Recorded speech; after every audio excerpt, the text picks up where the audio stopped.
ಬಹುಶಃ ಇದು ಮೂರನೇ ಸಲ ಈ ಸದನದಲ್ಲಿ ನಾನು ಪ್ರಶ್ನೆ ಕೇಳುವಂಥದ್ದು. ತಾವೇ ಈ ಸದನದಲ್ಲಿ ಭರವಸೆ ಕೊಟ್ಟಿದ್ದೀರಿ, ಒಂದು ಜಿಲ್ಲೆ ಒಂದು ತಾಣ, ಒನ್ ಡಿಸ್ಟ್ರಿಕ್ಟ್ ಒನ್ ಡೆಸ್ಟಿನೇಷನ್ ಕಾಪುವನ್ನು ಪರಿಗಣನೆ ಮಾಡ್ತೀವಿ ಅಂತೇಳಿ 2022ರಲ್ಲಿ ಅದು ಅನುಮೋದನೆ 5 ಕೋಟಿ ರೂಪಾಯಿ ಅನುಮೋದನೆ ಆಗಿದೆ. ಇನ್ನು ಹಣ ಬಿಡುಗಡೆ ಆಗಿಲ್ಲ. ಹಾಗಾಗಿ ಅಲ್ಲಿ ಹೊಸದಾಗಿ ಒಂದು ಮಾರಿಗುಡಿ ಆಗಿದೆ. ಸನ್ಮಾನ್ಯ ಉಪಮುಖ್ಯಮಂತ್ರಿಗಳು ಅಲ್ಲಿ ಭೇಟಿ ಕೊಟ್ಟಿದ್ದಾರೆ. ಹಾಗೆ ಒಂದು ಮಹಾಲಕ್ಷ್ಮಿ ದೇವಸ್ಥಾನ ಆಗಿದೆ. ಹಾಗೆ ಒಂದು ಬ್ಲೂ ಫ್ಲಾಗ್ ಬೀಚ್ ಅಂತೇಳಿ ಅಂತಾರಾಷ್ಟ್ರೀಯ ಮನ್ನಣೆ ಪಡೆತಕ್ಕಂಥ ಬೀಚು. ಹಾಗಾಗಿ ಅತ್ಯಗತ್ಯ ದಿನ ಒಂದು ಕನಿಷ್ಠ ಒಂದು 15-20 ಸಾವಿರ ಜನ ಅಲ್ಲಿ ಭೇಟಿ ಕೊಡ್ತಿದ್ದಾರೆ. ಹಾಗಾಗಿ ನಮಗೆ ನಾನು ಹೋದ ಸಲ ಕೂಡ ನೀವು ನನಗೆ ಪತ್ರ ಕೊಡಿ ಅಂತ ಹೇಳಿದ್ವಿ. ಬಟ್ ಇನ್ನೂ ಏನು ಅಲ್ಲಿ ಅಭಿವೃದ್ಧಿ ಆಗಲಿಲ್ಲ. ರಾಜ್ಯ ಸರ್ಕಾರದ ವತಿಯಿಂದ ಪ್ರಪೋಸಲ್ ಒಂದು ಕೇಂದ್ರ ಸರ್ಕಾರಕ್ಕೆ ಹೋಗಿದೆ. ಆದರೆ ತಾವು ಇಲ್ಲಿ ಸದನದಲ್ಲಿ ಭರವಸೆ ಕೊಟ್ಟಿದ್ದೀವಿ, ಒಂದು ಜಿಲ್ಲೆಗೆ ಒಂದು ತಾಣ ಅಂತೇಳಿ ಕಾಪನ್ನು ಡಿಕ್ಲೇರ್ ಮಾಡ್ತೀವಿ. ಖಂಡಿತ ಆದಷ್ಟು ಶೀಘ್ರ ನಾವು ಕೆಲಸ ಶುರು ಮಾಡ್ತೀವಿ ಅಂತಕ್ಕಂಥ ಭರವಸೆಯನ್ನು ತಾವು ಕೊಟ್ಟಿದ್ದೀವಿ ಸರ್.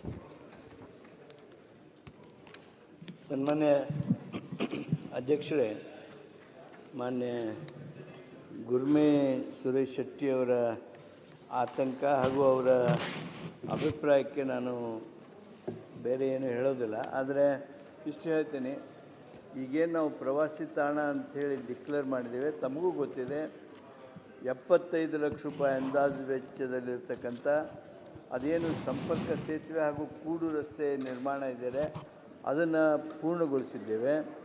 ನೀವೇನು ಉಡುಪಿ ಜಿಲ್ಲೆಯ ಲೈಟ್ ಹೌಸ್ ಬೀಚ್ ಅಭಿವೃದ್ಧಿ ಕಾಮಗಾರಿ ಬಗ್ಗೆ ಪರ್ಟಿಕ್ಯುಲರ್ ಆಗಿದ್ದೀರಿ, ಅದಕ್ಕೆ 500 ಲಕ್ಷ ರೂಪಾಯಿಗಳ ಅಂದರೆ 5 ಕೋಟಿ ರೂಪಾಯಿಗಳ ವೆಚ್ಚದ ಅನುಮೋದನೆಯನ್ನು ಸಹಿತ ಮಾಡಿ ನಾವು ಕರ್ನಾಟಕ ಪ್ರವಾಸೋದ್ಯಮ ಮೂಲಸೌಕರ್ಯ ನಿಗಮಕ್ಕೆ ವಹಿಸಿದ್ದೇವೆ. ಹಣಕಾಸು ಬಿಡುಗಡೆ ಮಾಡಿಲ್ಲ ನಿಜ, ಆದರೆ ಇದು ಪೊಟೆನ್ಷಿಯಲ್ ಪ್ಲೇಸ್ ಆಗಿರೋದ್ರಿಂದ ಈ ಕೆಲಸ ಪ್ರಾರಂಭ ಮಾಡೋದಕ್ಕೆ ಅಗತ್ಯವಾಗಿರ್ತಕ್ಕಂಥ ಅನುದಾನವನ್ನು 2-3 ತಿಂಗಳಲ್ಲಿ ನಾವು ಇದೇ ಆರ್ಥಿಕ ವರ್ಷದಲ್ಲಿ ಬಿಡುಗಡೆ ಮಾಡ್ತೀವಿ. ಆದಷ್ಟು ಶೀಘ್ರ ಕೆಲಸ ಶುರು ಮಾಡಬೇಕು.